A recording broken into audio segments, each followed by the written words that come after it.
جویا news plus registered پیش کر رہا ہے الیکشن 2024 کی اپ ڈیٹ۔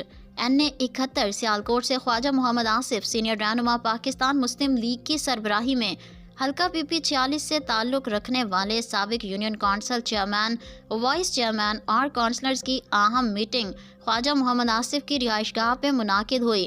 میٹنگ کے بعد خواجہ محمد آصف نے چودھری محمد اکرام سابق ایم پی اے کے فرزند فیصل اکرام کو پی پی حلقہ 46 کا امیدوار نامزد کر دیا۔ انشاءاللہ ایم پی اے اس موقع پر سابق چیئرمین یو سی امام صاحب، مجاہد مقبول بٹ، سابق چیئرمین زکوٰۃ الشر کمیٹی محمد رفیق، ملک چودھری فہیم نواز، حاجی خورشید، میاں وارث ایڈوکیٹ، شیخ گلریز اور میاں اورنگزیب کے علاوہ کارکنان کی بڑی تعداد نے شرکت کی۔